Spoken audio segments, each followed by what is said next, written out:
And a thing like that could follow a man for quite a spell. Chances are it'd still be there long after his relatives were out of the state capital and back home drinking mint juleps on the front porch.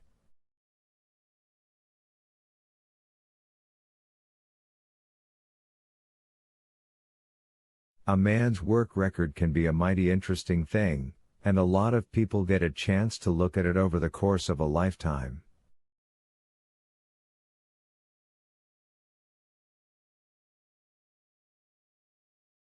Percy's eyes flicked back and forth mistrustfully between us. His left hand went to his hair and smoothed it. He said nothing, but I thought we almost had him. "Come on, let's quit this," I said. "You don't want to be here any more than we want you here, isn't that so?" "I hate it here," he burst out. "I hate the way you treat me, the way you never gave me a chance." That last was far from true, but I judged this wasn't the time to argue the matter.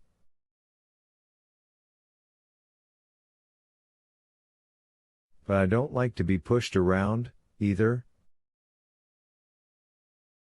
My daddy taught me that once you start down that road you most likely end up letting people push you around your whole life."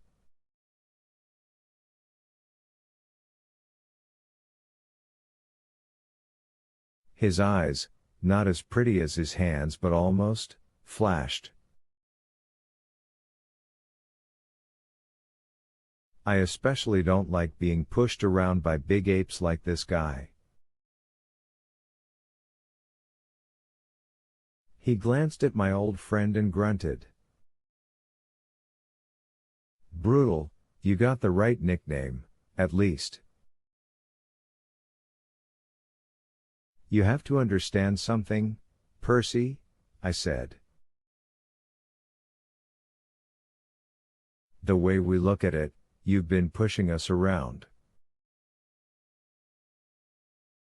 We keep telling you the way we do things around here and you keep doing things your own way, then hiding behind your political connections when things turn out wrong."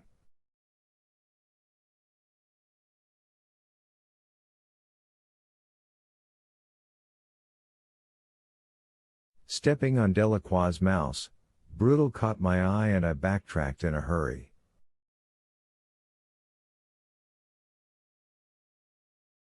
Trying to step on Delacroix's mouse is just a case in point. You push and push and push, we're finally pushing back, that's all. But listen, if you do right, you'll come out of this looking good, like a young man on his way up, and smelling like a rose. Nobody'll ever know about this little talk we're having.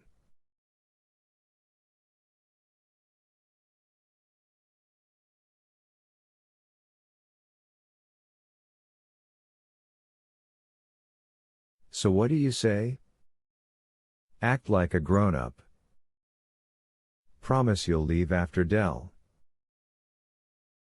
He thought it over. And after a moment or two, a look came into his eyes, the sort of look a fellow gets when he's just had a good idea.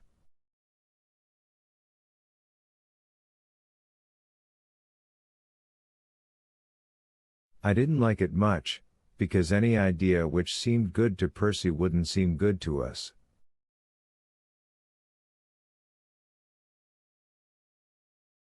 "If nothing else," Brutal said, "just think how nice it'd be to get away from that sack of pus Wharton."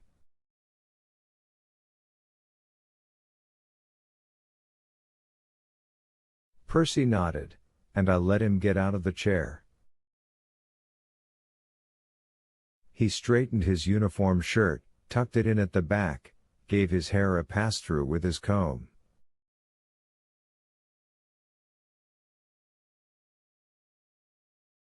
Then he looked at us. Okay, I agree. I'm out front for Dell tomorrow night. I'll put in for Briar Ridge the very next day.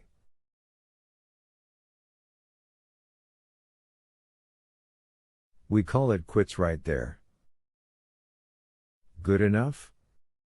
Good enough, I said. That look was still in his eyes, but right then I was too relieved to care.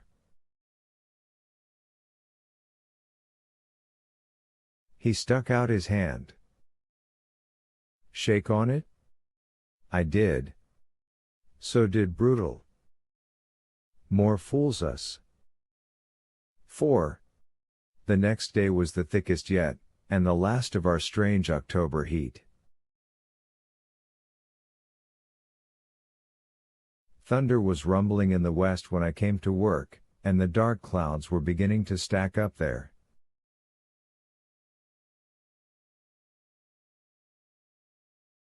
They moved closer as the night came down, and we could see blue-white forks of lightning jabbing out of them.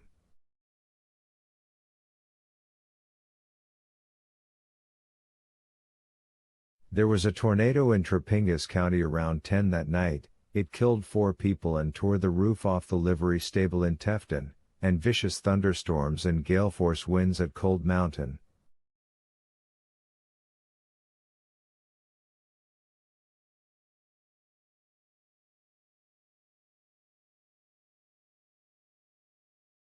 Later it seemed to me as if the very heavens had protested the bad death of Edward Delacroix.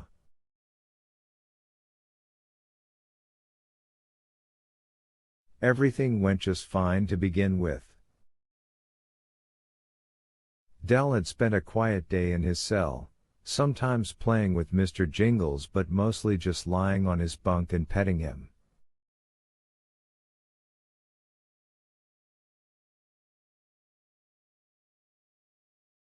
Wharton tried to get trouble started a couple of times. Once he hollered down to Del about the mousy burgers they were going to have after old Lucky Pierre was dancing the two-step in hell, but the little Cajun didn't respond and Wharton, apparently deciding that was his best shot, gave it up.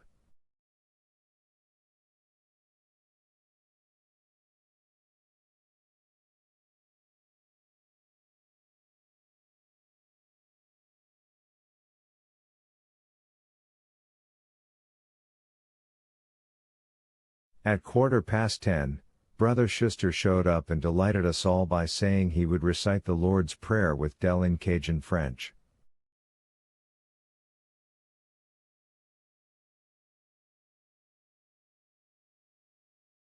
It seemed like a good omen. In that we were wrong, of course. The witnesses began to arrive around 11. Most talking in low tones about the impending weather, and speculating about the possibility of a power outage postponing the electrocution.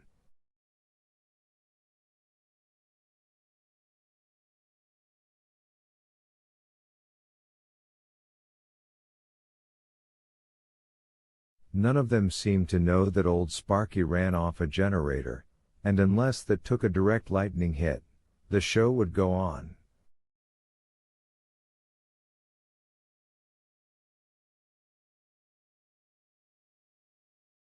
Harry was in the switch room that night, so he and Bill Dodge and Percy Wetmore acted as ushers, seeing folks into their seats and asking each one if he'd like a cold drink of water,